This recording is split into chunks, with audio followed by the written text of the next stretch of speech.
Salam hormatly watandaşlar. Şu gün 2024-nji ýylyň 8-nji maý hepdeniň çarşamba güni. Hoş geldiňiz Demokratik Opozisiýasynyň platformasynyň kanallarına. Şuňky çykyşymyň temasy Türkmenistan beýik watançylyk burşunda bolan veteranlaryň ýeňiş günüň gutlaglary we beýleki döwletlerde, ýagny Özbekistan, Kyrgyz, Kazakystan ýaly döwletlerde şol veteranlary ýagny uruşda bolan bizim gahrymanlarymyzy näme gutlaýarlar, Türkmenistan näme gutlaýarlar we Türkmenistanyň gelen habarlary seyredip geçelim. Hormatly watandaşlar, birinji bilen men size ýanky bir näçe video görkezýän, size gyzykly bolar. Bir minut. Tak. Ünsüň hormatly watandaşlar. Ine şu ýerde bir minut. Ýene de men ýollara gaýdyp gelýän Türkmenistanyň ýollara. Her ýerdek men öz efirimde ýollar boýunça, ýagny Türkmenistanyň ýagdaýlaryny görkezýän durum. Sebäbi şu ýaly bir ýolaryň ýagdaýyny görkezip dursak, Türkmenistanyň mümkin ýollar oňurlanar. Arkadaş şäherleri urulmazda, ýagny Türkmenistanyň etraplaryna, vilayatlaryna ýollar ünsürilip, ýollar oňurlar. Gelin şurada seyredelim. Ne Bektaşy gidilen ýol.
Şimdi ikinci video seyredelim.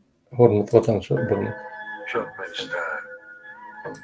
This is the road we choose. It's the road we follow. This is the road to the future. With my life as a thug, nigga, till the day I die. With my life as a boss player, I'm even getting high. These niggas got me toasted. İnnik videoda seyredelim. Yeni ýollar boýunça bir kiçik material var. Hormatly watandaşlar. Kali ata vatanım,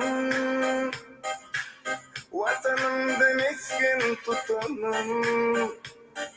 Ya dillere gelip yetenim, ey kardeşler gelin mekan var bollu. Be gelip yetenim, gelin mekan var bollu. Deriyam çölüm karabunum, vatan seni küser yüreğim. Milemiz sıktamdır şerefin, ey kardeşler iman mekan var bollu.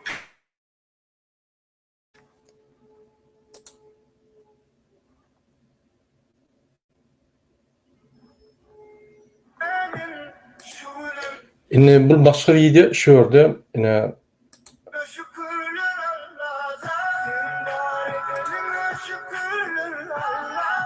ziyarete gidiyor bizim vatandaşlarına.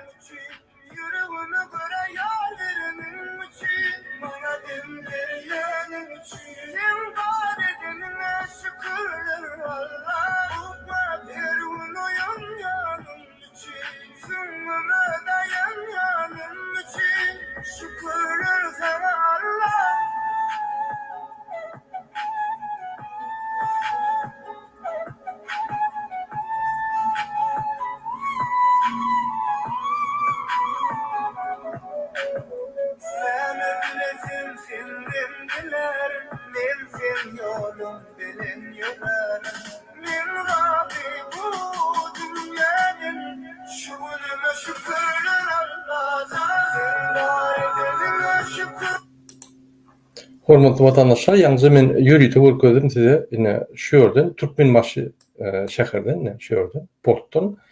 Şul ýa gaýyk Gyzyl suw diýen ýere ine ümitberiň Gyzyl suw diýen ýere ine şu owa gelýär. Şu ýere gelýär. Şu port bar, şu ýerde ziýarata gelýär adamlar. Bärde ýollarym ýok. Ümitberiň. Ýollarym ýok. Ýagny hatda bordyur goýuplar edip bir uğurlar uğurlayan olsa da bolurdu bunun ýollarym ýok. Şu ýerde adamlar näçe wagtdan bäri ýaşap gelýär, bir näçe hojal, 100 hojalyk bolar, ýaşap gelýärler. Şoň hiç il şertleri ýok. Ýalnys gördüňiz, maşyny ýa-ni başga tarapy gitdiler, ýolum ýok. Ine ümitberiň şol şu ýerde ýürüýte kenar edilipdir. Ýa-ni kanal edilipdir. Şu kanaldan ine şu kanaldan ýagny Türkmenbaşy şäherinden ýürüýte gaýyp gelýär.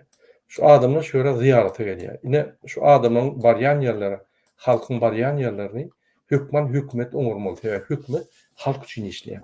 Ine şu ýaly işleri hökümet edip durmaly. Şu ýöriň häkimem madyr, şu etrawyň häkim madyr, welaýatyň häkim madyr ine şu ýalatary tetmeli. Biz şu datlary aglak geçýär. Ýa-ni biziň döwletimiz şu datlary ümitberdim. Men ýene bir video gökejek bolýan, ine ümitberiň hormatly vatandaşlar. Bir minut, men telefon atalayım.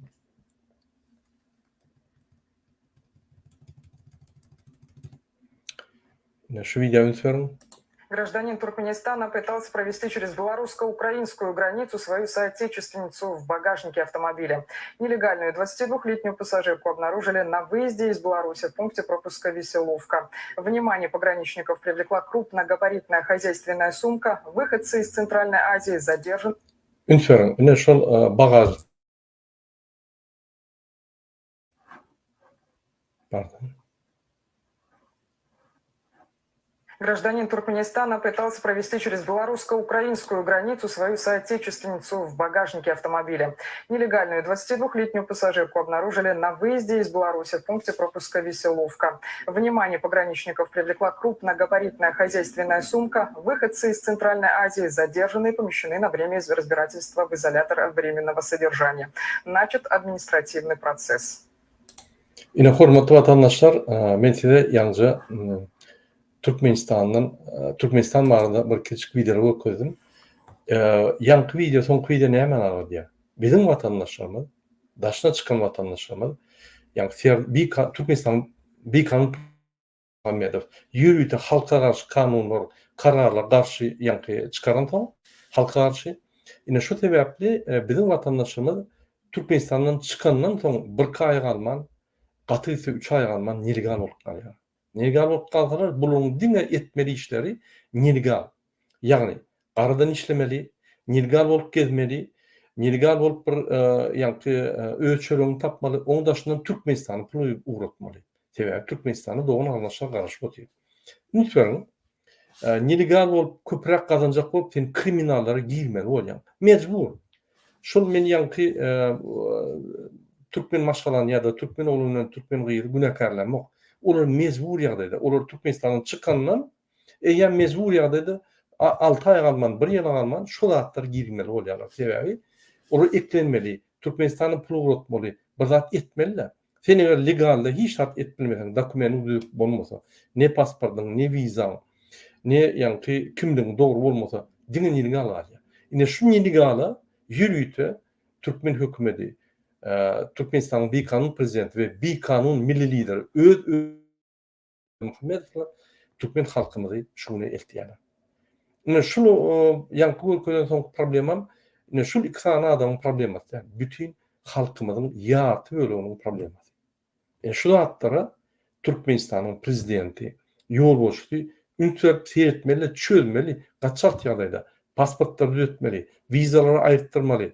Türkmenistan'ın grajdan özüňki gadanyňky ýa orta täjin gyrgynky ortada baranna şol ýaly şertler döretmeli. Şu şertlerim döretbilen dok öz vatandaşlarymyza. Ine hormatly vatandaşlar, size bolýan zatlar ökeden ünsür ine Türkmenistanyň näme bolup geçýär? Türkmenistanyna ine o üzeriň şu kadrlara Hayatta yakın wagtda ulanmaga berilmegi gözüň ötürleýän diýerlerden açyş tawarlarynyň ýokary guramaçyk derejesini üpçün etmegi, ýokary kili ýerine getirmeginiň zerurlygyny beledi. Ine Rabakov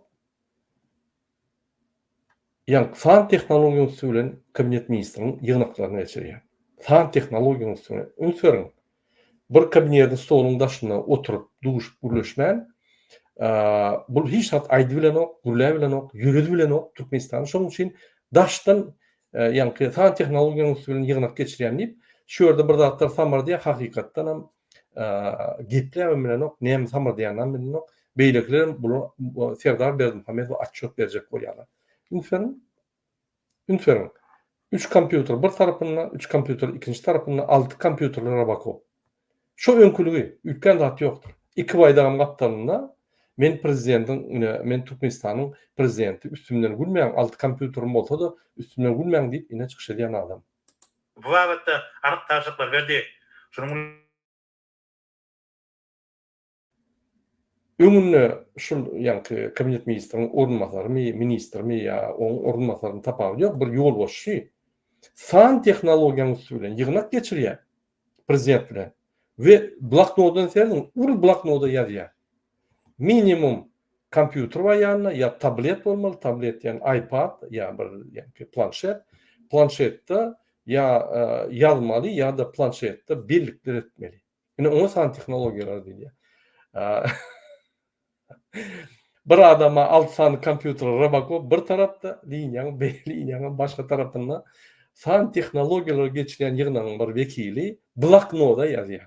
Ine Türkmenistan bizim vatandaşlarımıza daşına tutup ýör, nelegal maşynyň götüne, başlan maşynyň ýerine bir ýaş gyzy, 22 ýaşyna gyzy Ýewropa çykajak bolup gizläp, ony ýa nelegal ýoldan bir pulrak ýere çykyp şöyle işläp pul gazanýar ýaly kösenýär. Ine Rabakov bütün dünýäni güldürüp ine şu ýaly ýygnaklar geçirýär. döwlet başlarymyz ýurdumyzy durmuş ykdysadydan ýüzsürmäge gürükdirilen maksat napçyrdy. Soňra Balkan vilayatynyň häkimi Aşyr Muradow vilayatda dowam edýän möhümden Ünsörüň hormatly vatandaşlar, şuna ünsörüň. Balkan vilayatynyň häkimi Aşyr Muradow vilayatda dowam Siz diýerdiňiz, ay Muradow ol bir adam şeýlerak, ol bir ýa-ni tehnologiýadan fan tehnologiýadan bilen ok diýseňiz. Ine kabinet ministri ünsörüň. Ine. Hemmeti bloknot ýazýar. Bolmasa kompýuter gapdanynda dur. Kompýuterda ýa-ni ýazyşyň ýaly egerde ýazyp bersen kompýuterda ýazyňdan bir ýa-ni barmak bilen ýazanyň bolýar da ýa bir ruçka. O bolsa 10 barmak bilen ýazyp sen gatçap ýazýar. O adam derru paylaşyp bilýän, assistentyňe urup bilýän, ýa derru ornatmagyna urup bilýän, şu zatlar ünsör terdiň. Sen ruçkada ýazylan zadyny näme urutjak? Hiç ra urup bolmaýar. Onu ýa-ni şol informasiýany täzeden kompýuterde obrabotka etmeli, başga ýa-ni departamentlara ýumuş berer ýa iş berer ýaly. Şol ýaly bu fan tehnologiýasyny diýip Türkmenistanyň Vatan Habar yalan programmasyna bütün dünýäni güldürýär. Kim Türkmenistanyň awranyýa? Ine biz şu zatlar bellek geçýän, bütün dünýä üstünden gülýän adamlarmy ýa da şunu edýän adamlar? Ine ünsörüň hormatly vatandaşlar. dowam edýän möhümden obagçylyk işleriniň başı barady. Ferdan, okap ýa-ni bloknotdan aýdýar. Bolýa bloknotdan sen okap aýdyp bilersiň. Hatya sen san tehnologiýanyň üstü bilen ýygnak geçirende minimum tablet bolmaly, öňünde bir tribunaçyk bolmaly, tabletde ýa barmagy bilen näme diýende okuyan, belli edýän, prezident bir zat diýse şo ýerde nokot goýup belli edýän, şunu. Ýa da galsawy batýan, öz ýazýar, aýdylan zat mikrodan gelýän zatlar öz ýazýar. Ne şu fan tehnologiýa. Fan tehnologiýa näme gerek? Çaltyra etmeli işleriň tiýligini, ýa-ni ululup gaty tiýiz wagtda hemme zatlar eder ýaly fan tehnologiýalar bolanýar. Optimizasiya üçin, logistikany, optimizasiýany, maştabirowany bolýarly. Bular tehnologiýanyň ady barda bütün dünýäden galmaýanmyş diýip ýa pikir etdirýär seni. Ýöne hakykatdan bolsa öz üstünden bütün dünýäni güldürýärler. Ine Türkmenistanyň wekilleri bizim vatandaşlarymyz daşary ýurtda kösenip nelegal tutulup gelip ýörkä, ine Türkmenistan'ın vekilleri yine ne diye. Häzir men size görkezdirmedim şu kadrlar men size täzeden görkezeyim. Lütfen. Yine Rabakov lütfen.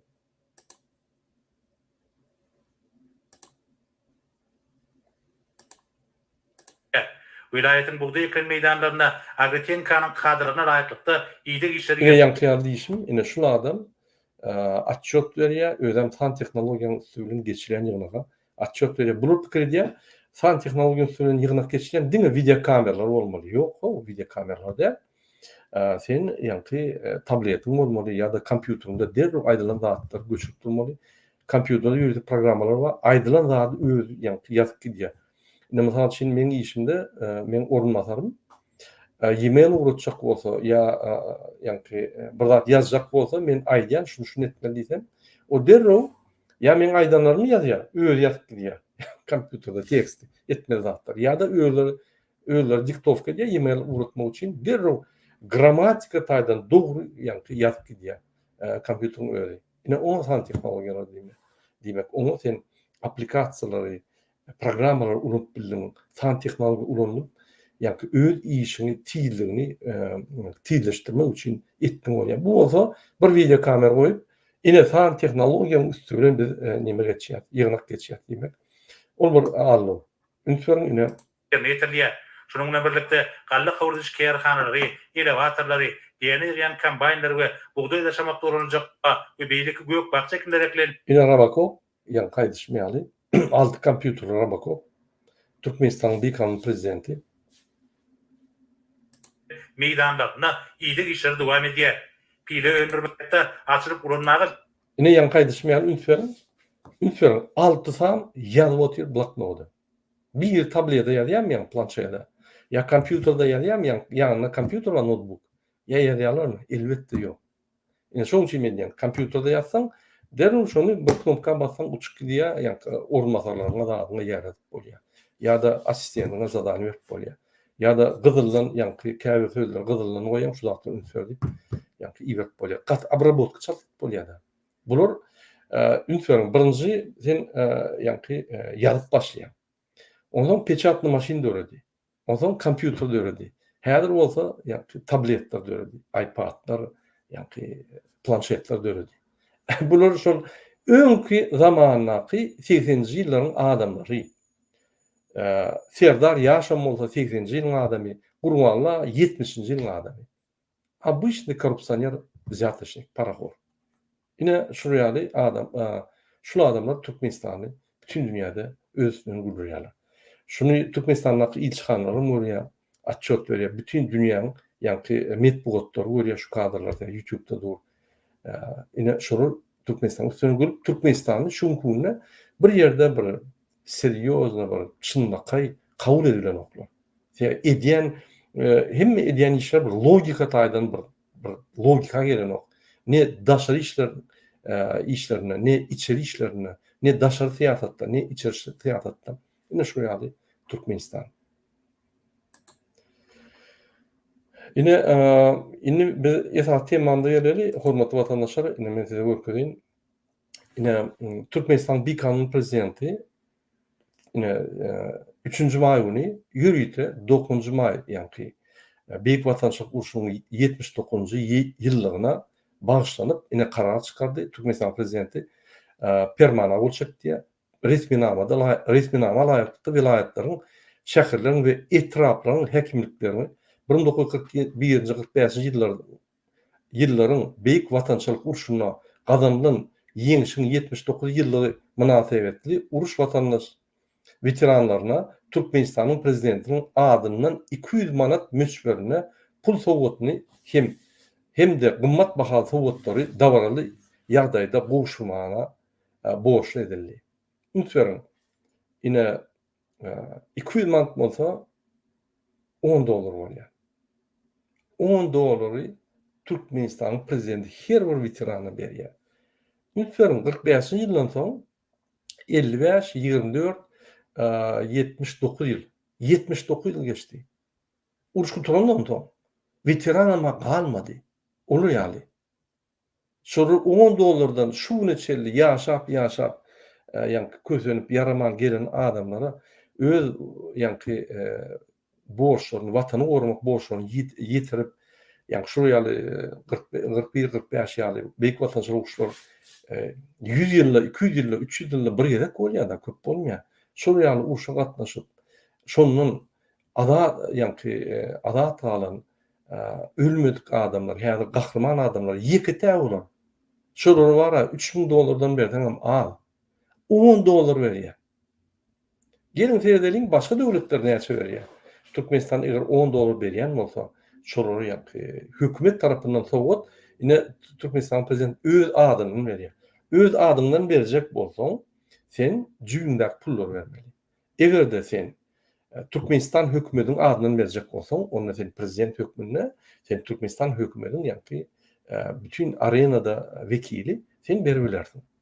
Ne şu ýaly gelin seyredeliň mysal üçin Казахстан näçe berýär? Казахстан во всех регионах Казахстана в честь празднования 70-летия победы в Великой Отечественной войне ветеранам оказана единовременная материальная помощь в размере не менее 1,5 миллионов тенге. Yine kursuna seyretсek 440 tenge kursu takminen $3.400 bolýar. Her veterana hükümet $3.400 berýär. Türkmenistan $10 berýär. Öňkärdiňmi?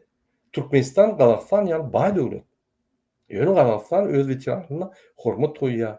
Şol veteranyň kadanyň ýeňişli debäpli şunu paraha datmanymyz gelip ýör diýip şonu gowy berilip $3.400 manat bir gedeklik kömek dip berýär. Dolar. Ine gelin seyredeliň gapdalynmazak döwlet ine Özbegistan näçe berýär? Özbegistan 20 milyon sum ýa-da $1,500,000 berýär.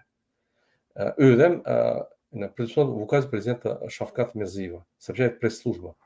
И на ýöne men başga bir nemäni tapdym. Президент Узбекистана Шавкат Мирзиёев подписал указ о поощрении участников Великой Отечественной войны, в соответствии с которым каждый из них получит по 12 миллионов сом. И на gördüňmi, prezident resminama bolşakdy. Öz adynyň beren ok, sebäbi onu juýutdan beren ok, döwletiň adyny berýär, döwletiň vekili. Ne şu ýerde $1.100 takminen berýär. Her veterana.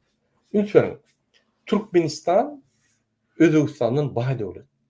Tebe aýlyklary satýan ýa-ki eksporta giden haritler boýunça baý döwlet. Ýöne Türkmenistan $10 berýär, hatta Özbegistan $1.100 berýär. Ine Қазақстан $3.400 berýär dolar. Öz veteranlaryna.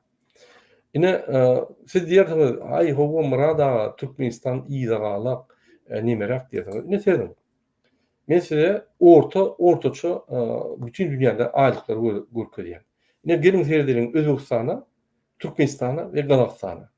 Ine ortaça aýlyk, ýa-ki içiniň ekonomikasyny görkezýär. Ortaça aýlyk Türkmenistanyň şol seyredilýän döwletleriň hakyky ykdysadyýatynyň derejesini görkezýär. Lütfen Türkmenistan ortaça aýlyk diýmek. Ine şunu hem aýlyklar boşup adam sanyna bölsem, ine $228 aýlyk alýar.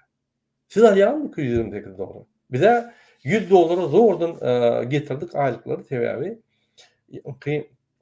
aýlyklar berilen $100 berilen 2 manat bolanlar, şondan 60 manat gazetede, jurnala, kitaba, oňa çekip $60-70 alýarlar adamlar. Ýüze manat oklar. Ne bütün dünya maglumatına Türkmenistan berýär şu statistikany. Özem Wikipedia şu. Ne diýerim? Wikipedia. Wikipedia ýerler şunu ýa-ki maglumatlar hökümetlerden alýar. Ine Türkmenistan'a tersem, Türkmenistan bütün dünyada aýdýar. Ine ağlamış Türkmenistan şeýle diýär. Yani Türkmenistan 228 bütün $30 aýlyk alýar. Ine ortaça aýlygam 800 manat diýär. Ünserdinizmi? 800 manat bular bara 3 ýarymdan hata berýär. Ýöne hakykatdan $40 bolýar. Ine $40 bir aýlyk bizim nimämide ýa-ki veteranlarymyza $10 berdiler. Hatta bir aýlygam ortaça aýlyk bermediler. Ünserdinizmi? Näil şekilde iki tane gahrman, Türkmenistan'ın gahrmanı, iki gerek gahrman, milli lider. Şoň ady milli lidermi ya başga mı? Ýazın komentarida.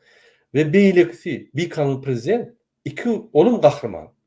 Kahramançılık etmedik kahramanlar hakiki kahramanlara ayna $10 veriyor. Anladınız mı? Gülkünç değil mi şu? Ine Türkmenistan devleti, hükümeti, kezzap, korrupsiyon hükümeti nehil öz vatandaşlarına, öz kahramanlarına dünya karşı.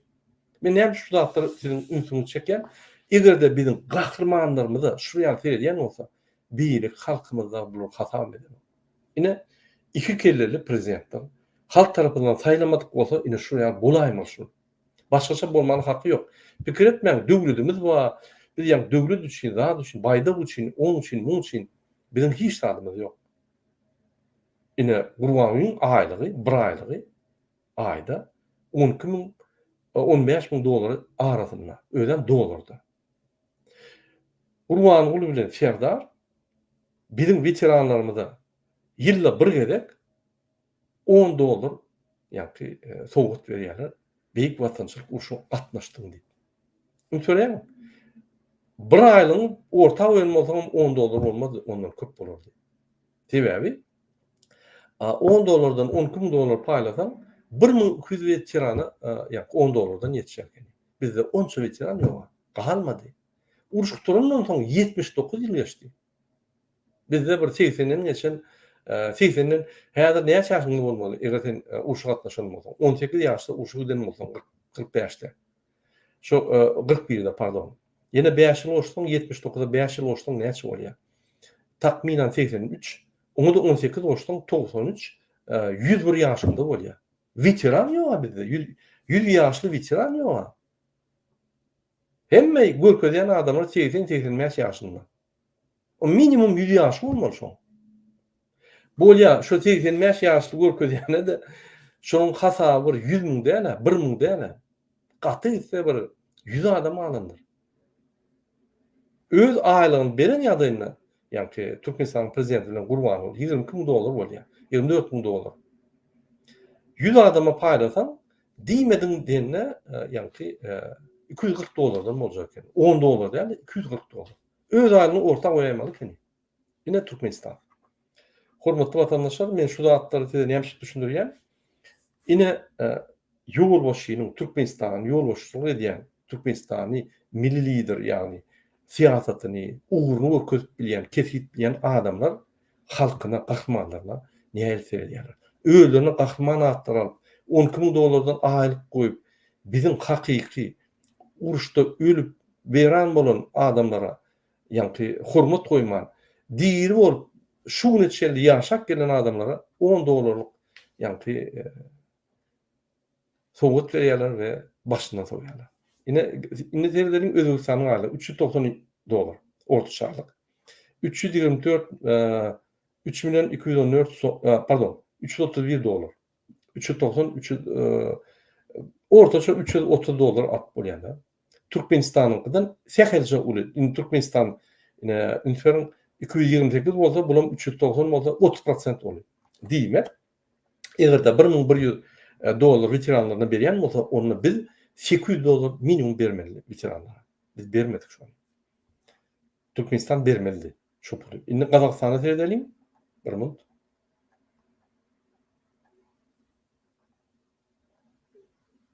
Kazakistan $772. Kazakistan Türkmenistan'dan 3 össe oluyor.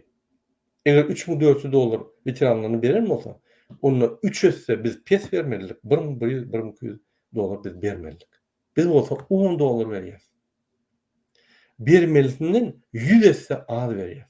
Yine hakiki bermeli pullar veteranlara. Hormatly vatandaşlar, men şu zatlar size näme düşündürýän? Egerde şuraya Baý Türkmenistan öz kahramanlaryna şeýle bolsa, onu bu zatlar näme görkezýär? Birinji, Türkmenistan'da yaşayışın has betligi, Türkmenistan'da krizisin güýçlüligini, Türkmenistan'da diktator öz halkyny gul hasap, hatta kahramanlarına gul hasap, gul hökmüne hasap edýänleri görkezýär. Türkmenistan'da egerde bizim kahramanlarymyz gul hasap, gul hökmüne hasap edýän bolsa, iki kelleri prezident, onu bizim galyn vatandaşlarymyzy bu hasap eden nokta. Görgüller daşa ýurtda maşynyň bagažyny gizlenip, ýa-ni başga ýurtlara göçmeli bolýarlar. Şu ýaly nelegal ýagdaýda başga döwletlere göçmeli bolýarlar, geçmeli bolýarlar. Nelegal ýagdaýda nelegal işleri etmeli bolýarlar. Ine şu zatlar mezbur etdir ýani. İki kelleli prezident. Diňe iki adam. Biz şoň üçin sizi Gurbanyň ýani bayramynyň birinji gününe çağırýar. Şunu bize jogap bermeli. Näçip vizaly giýerli, näçip Türkmenistanyň halky beýleki Özbekistan, Gazakstanyň halklary ýaly adat içere gidilen ok. Näçip bular bize öýler karar çykaryp viza bilen ýani ýollarymyzy ýapýar. Bizim adatlygymyzy ýapýar. Bizim adatlyklarymy garant berip şunu illetmeýän bizim adatlyklarymy östürmeli adamlar iki kelli prezident bizim adatlyklarymy ýapyp bizim adat hereketlerimizi ýapýar. Ine şunu soraly şu adamlar jogap bermeli. Biz olary taýýarlar, soralary size öňünden aýdar. Şu soraly şolu jogap bermese işinden ütmeli. İşinde bu goý beren ul kemçilikleri sebäpli işinden ütmeli we jinaý işler açylmaly. Yine bir ýanky argument näçip şular şu ýagdaýda ýani öz halkyna şu ýagdaýda sedýärler.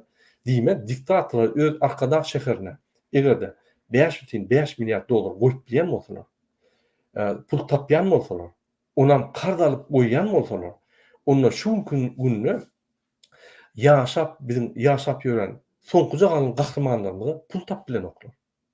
Şol ýani 1.000 dolardan bermäni pul tap bilen oklar.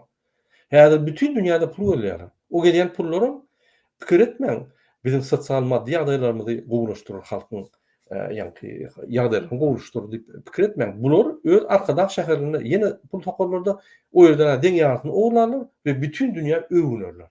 Boldy. Bunun esas kartinkasy halk üçin näme? Bütün dünýä üçin halk hatam edilmekdir. Ýene bir zat öküdýär, şu ýaly 10 dolarlyk bizim gahrymanlarymyza berilýän soňat näme öküdýär? Türkmenistan hökümeti näde halkyna hormat goýýar, näde öz gahrymanlaryna. Ine hormatly watandaş. Şu diňe şu argumentler üçin şu iki kelleli prezidenti biz aýyrmaly. Başga ýok. Sebäbi şular bizi gözel güne, bagtly durmuşa, azat, arqyn, rahat durmuşa getirmeýär. Biz mundan meter daşna çykyp işläp, daşna gidip işlemäni arzu eder. Biz Türkmenistan terk edip gitmeýän arzu hökmüne görür. Ine şu ýaly imsim otursa, şu ýaly.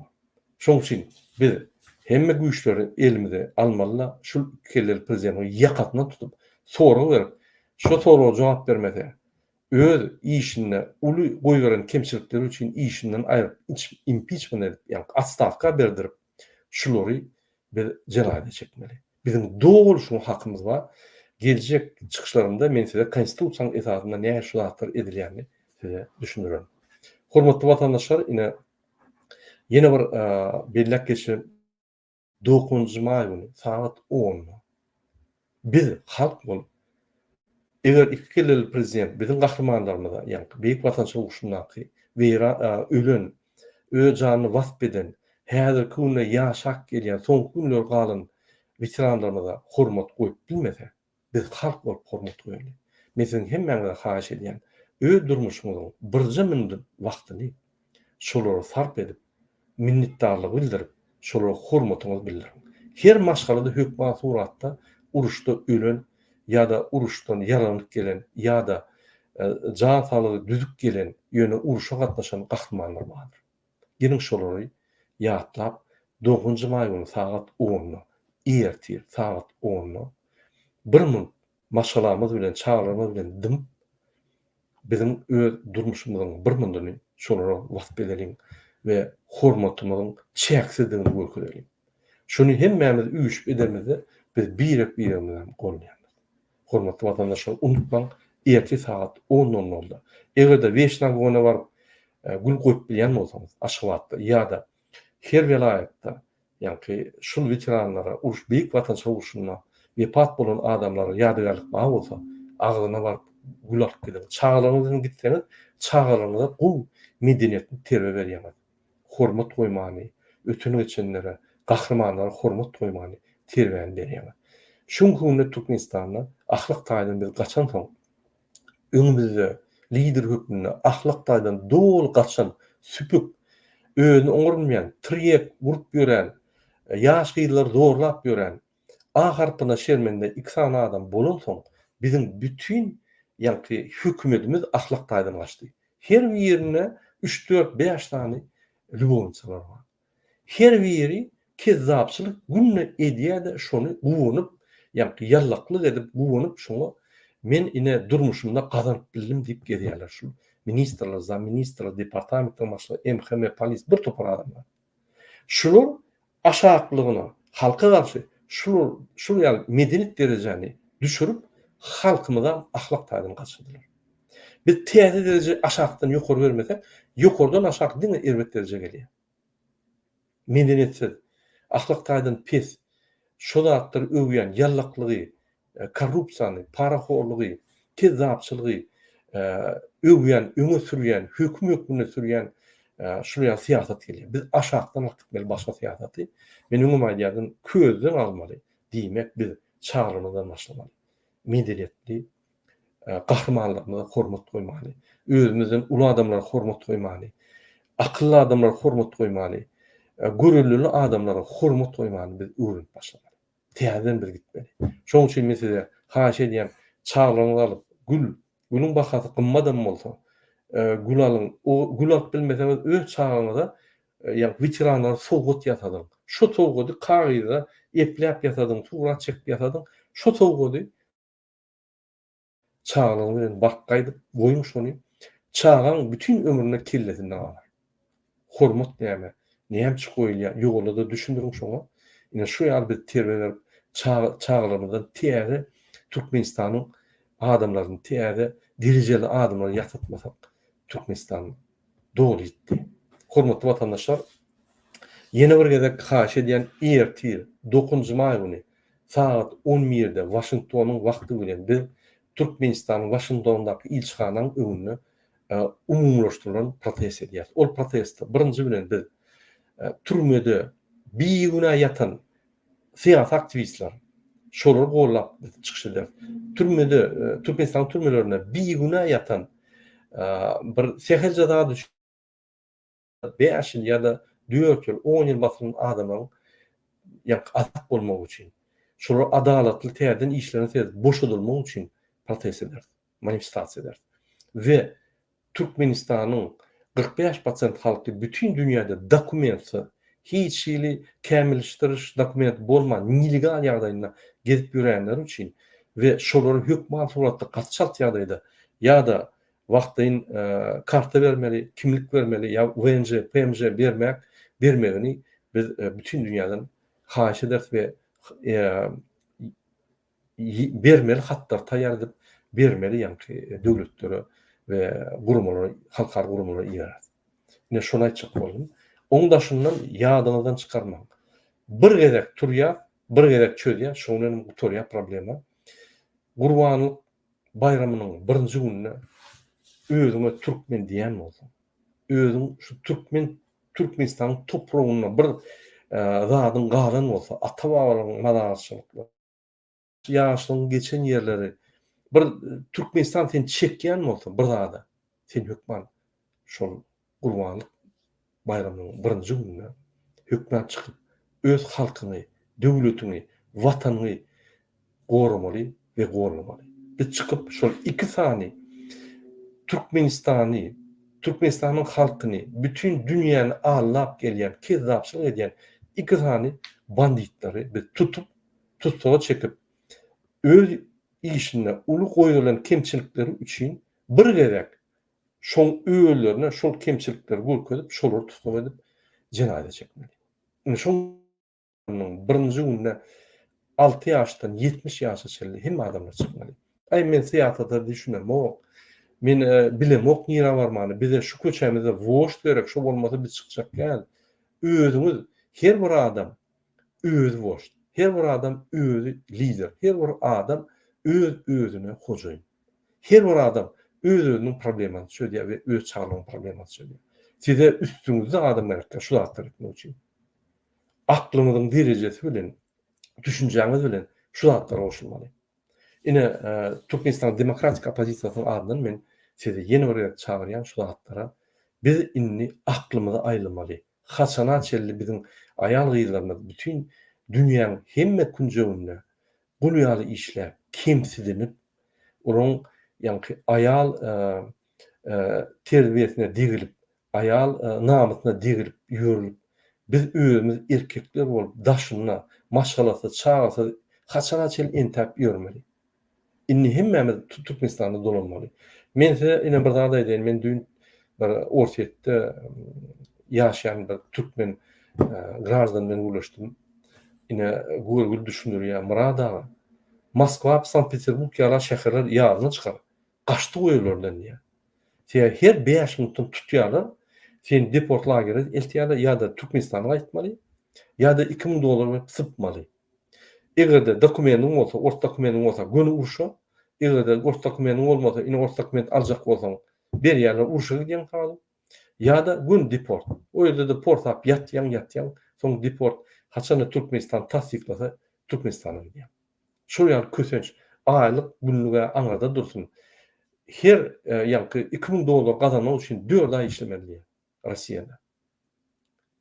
4 ayda sen bir $4000 bolup gazanýan, o kwartiran, pulun, onuň gidýär 2000 alýar. 4000'de sen $2000 gara aýyp bilýän. Häzir ine Gagarin diýen şäher bar. Men o ýerde Stroytradyny eşitdim. Gowy şu ýerde 2 ay ýaşadym. 2 ay ýaşadym. Smolensk tarap Moskwadan gideninde Gagarin diýip bir şäher bar. Şol kosmonawtdan şäher şo. Şu ýerde 39 adam tutuldy. Bir zavodda işleyen Türkmen tutuldu. Şolu Moskva, Peter'dan kaçıp şöyle Glubinka'da işler bir tutulmaz deyip yine tutulurlar da öyle olaydılar. Unutmayalım. Ortaýetde de häzir ortaňda işler delet neçim. Bir Türkmenistan'a dolunmaly.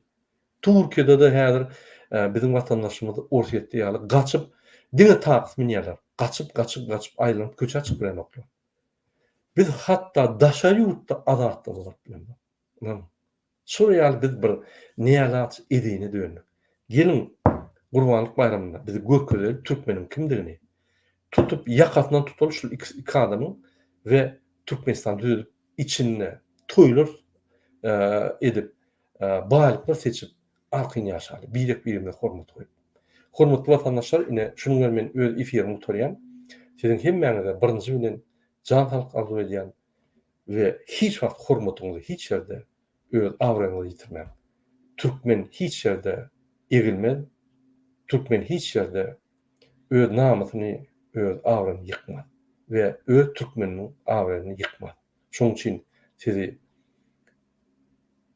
Gurbanlyk bayramynyň protestine çağırýan ýa-ki şo ýerde üýüşüp prezident soru berdi. Eger çözse problem ýok, çözmese jogapkärçilik alaýmaly. Sebäbi konstitusiýa el goýup gol çekdi we konstitusiýanyň öňüne jogapdy. Halkyň öňüne jogapdy şolada. Bütün dünýä Türkmenistanyň gol çeken konwensiýalaryň öňüne jogapdy şolada. Innik gepleşikler çelli hoş sag bolun.